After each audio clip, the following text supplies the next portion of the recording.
நம்ம இன்னைக்கு என்ன வீடியோ பார்க்க போறோம்னா பேபி ஆயில் தான் பார்க்க போறோம். அதுக்கு தேவையான இன்கிரீடியன்ட்ஸ் என்னன்னு பார்த்துடலாம். நான் ஆலிவ் ஆயில் எண்ணெய் எடுத்திருக்கேன். நெக்ஸ்ட் செக்கில் ஆட்டின தேங்காய் எண்ணெய். நெக்ஸ்ட் நான் கொஞ்சோண்டு கேரட் துருவி வச்சிருக்கேன். இன்னொன்று பன்னீர் ரோஸ். இதை வச்சு நம்ம எப்படி ஈஸியாக வீட்டிலையே பேபி ஆயில் ரெடி பண்ணலான்னு வாங்க பார்க்கலாம். முதல்ல ஆலிவ் ஆயில் எண்ணெய் எடுத்திருக்கேன். அதில் முதல்ல 50 கிராம் ஊற்ற போகிறேன்.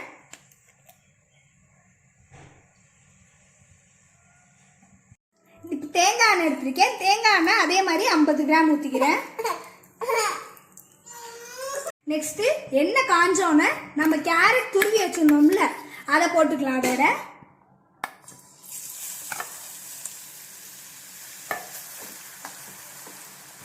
இந்த அளவுக்கு நல்லா பொரிஞ்சு வரணும். கேரட்ல உள்ள சத்தெல்லாம் எண்ணெயோட இறங்குற வரையும் நல்லா பொரிஞ்சு வரட்டும். பொரிஞ்சு வந்தோடனே எண்ணெய் கலர் மாறும். கேரட் கலர்ல மாறுற அளவுக்கு நல்லா பொரிய விட்டுக்கோங்க. கேரட் நல்லா பொரிஞ்சிருச்சு. நெக்ஸ்ட் நம்ம எடுத்து வச்சிருந்த பன்னீர் ரோஸை போட்டுக்கலாம். கேரட்ல உள்ள சத்தும் ரோஸ் பெட்டல்ஸ்ல உள்ள சத்தையும் நல்லா எண்ணெயோட நல்லா இறங்கினோன்னே நம்ம அடுப்பை ஆஃப் பண்ணிட்டு ஆற வச்சு எடுத்துக்கலாம். ஆற வச்சுட்டு வடிகட்டணும். ஓகேவா? எண்ணெய் கலர் மாறும். இந்த மாதிரி எல்லோ கலர்ல மாறுற அளவுக்கு நல்லா இது பண்ணிக்கலாம். எண்ணெயை நல்லா வடிகட்டியாச்சு. ஃபர்ஸ்ட் குழந்தைங்க குளிக்கிறதுக்கு முன்னாடி ஒரு 10 நிமிஷம் முன்னாடி இது எண்ணெயை குழந்தைங்களுக்கு தேய்ச்சிட்டு அதுக்கப்புறம் ஒரு 5 நிமிஷம் கழிச்சு குழந்தைங்களை குளிப்பாட்டுங்க.